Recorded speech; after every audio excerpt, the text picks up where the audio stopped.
Ngayon, marami ang nagiging interesado na alamin ang background ni Secretary Robredo. Narito ang report ni Edwin Eusebio. Balot pa rin ang sindak at tila hindi makapaniwala ang marami sa sinapit na sakuna ni Kalihim Jesse Robredo ng Department of Interior and Local Government. Kaalinsabay nito ang pag-asang naligtasan ng kalihim ang trahedya. Habang umaasa ang lahat na matatagpuan ng kalihim sa kinabagsakan ng sinasakyan nitong eroplano, hindi maiwasang matanong ng marami ang personalidad ng kalihim. Isinilang si Jesse Manalastas Robredo noong Mayo 27, 1958 sa Naga City. Si Robredo ay second generation na Chinese-Filipino. Ikatlong anak siya sa 5 supling nina Jose Chan Robredo Sr. at Marcelina Manalastas.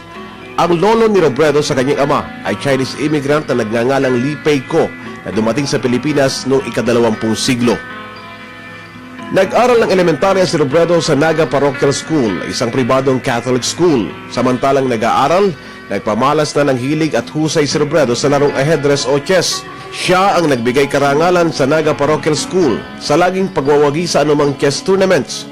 1970, nag-aral si Robredo sa Ateneo de Naga at noong 1972, nang ideklara ang martial law ay nasa junior high pa lamang si Robredo.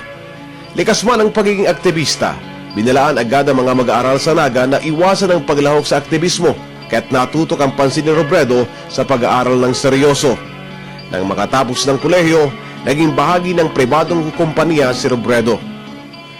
1988 nang mahalal si Robredo bilang alkalde ng lungsod ng Naga sa edad na 29.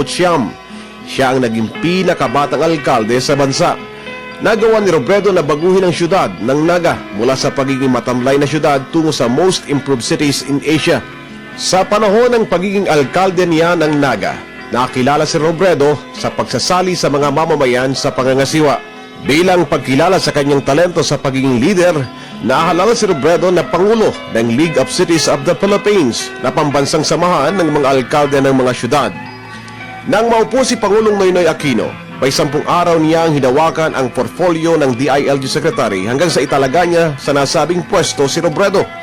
Magugunitang unang hinangad ni Vice President Jejo Marbinay ang pwesto, subalit hindi ito ibinigay sa kanya ng Pangulo.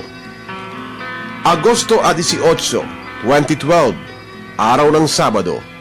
Lumulan si Secretary Robredo ng eroplanong Piper Seneca mula Cebu patungong Naga City. Habang nasa Himpapawid, nagpa siya ang piloto na mag-emergency landing sa Moises Espinosa Airport sa Masbate City dahil sa engine failure. Tuluyang bumagsak nga ang eroplanong lulan si Secretary Robredo sa baybaying dagat ng Masbate Island. Nakaligtas ang aide ng kalihim na si Inspector Abrasado. Subalit ang kalihim at piloto ay hinahanap pa hanggang ngayon ng iba't ibang grupo sa pangunguna ng Coast Guard. Para sa Telebisyon ng Bayan, Edwin Eusebio.